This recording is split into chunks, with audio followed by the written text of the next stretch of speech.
Hello everyone and welcome back to another book review. Today I am going to be reviewing Masons and Sculptors. This is part of the Medieval Craftsmen series that I have been reading, and I have several other reviews of books in this series. This one in particular is by Nicola Coldstream. The focus of this book is, as mentioned, Masons and Sculptors, primarily from the 12th to 16th century, and focusing on England, France, Germany, and a little bit of Italy. So that's the focus for this book.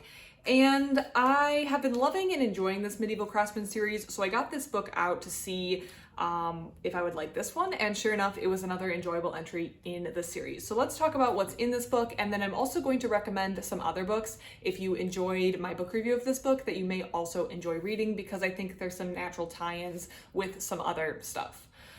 So the bulk of this book actually focuses on the Masons as opposed to the Sculptors. The Sculptors kind of get a little section towards the end of the book, and I feel like they could have pulled that out and made that their own book, but they decided to put this book together, and the book is divided into two sections. All of these Medieval Craftsmen books are quite small, so this one is about 70 pages, and it's divided into two sections. The first is Mason's Lodge, and that's all about the people, so the actual Masons, who they were, where they worked, and how they worked.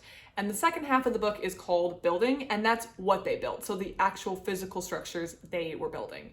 So first we're going to talk about the Masons. The Masons make up pages 1 through 19.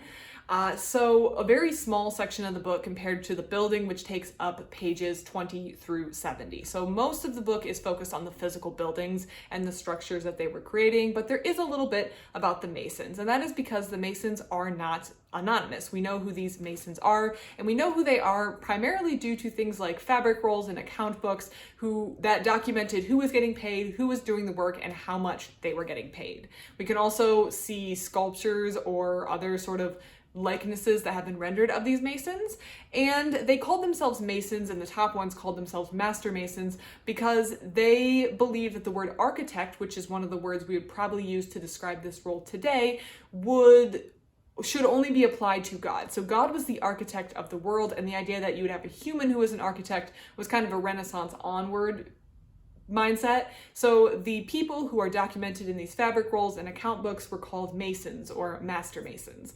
Now, just because they had the humility to not take the title of architect, reserving that for God, does not mean that these people did not achieve great status. They seemed to be well respected. At certain times they were employed at multiple places at once, and they were highly skilled at their craft. And they were really doing a lot of roles that we would now divide into different jobs. They would be overseeing people, they would be doing the design work, they would be doing the engineering, and they would sometimes have to physically do some of the manual labor. So all these things that today we break out into multiple jobs, the Master Mason would be a part of, but there were of course people working under the Master Mason. And the title of this section, or this half of the book, Mason's Lodge, refers to the area on site. So you're building on a site where everyone could come and work, and the location where people could get out of the elements and work on some of the things that needed to be done carefully in this Mason's Lodge. But that only takes care of the first part of the book, because pages 20 through 70 really focuses on the output and what was being created by these Masons. And that was this fabulous, fabulous architecture. There's a lot of cathedrals and churches that are mentioned, but they also made things like different towers and castles. So the big architecture that we can see today is a product of these Masons. So I think it lends itself to having lots of pictures and lots of drawings, and that's why the author kind of made the bulk of the book be about the actual product. And the Masons kind of got this introduction section at the beginning.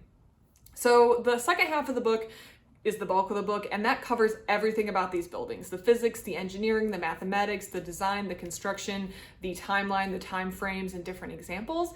And I felt that section was very, very interesting. I do wish they had changed some things around. There's a very important diagram, at least in my opinion, actually on the very last page, that has descriptions of everything, and I really wish they had put this at the front. Now, I was familiar with these locations or the names of things because I took an art appreciation class in college, but I think that would be more handy to have at the beginning of the building section, which just kind of starts with a blank page, well, not a blank page, but like a wall of text. It would have been helpful to have the definitions before you reach the end of the book, is all I'm saying. But some of the interesting things from the building section that I wanted to talk about, because there was a lot of information in this book despite being 70 pages. The first is on page 22, and it's this butter tower. So they were able to financing was another thing. I should start with that. Financing these was a big deal. Was there going to be a benefactor? Was it going to be through taxes? And this one's called the butter tower because they financed it by selling indulgences to allow you to eat butter during Lent.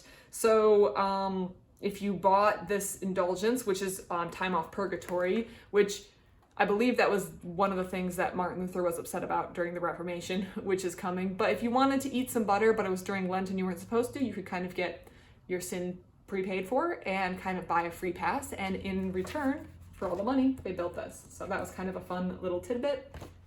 Right across the page is something that, despite being probably 500 years old, is very reminiscent of today's work. So in this picture, we have our master mason here, and he's identified by this like thing that helps do right angles.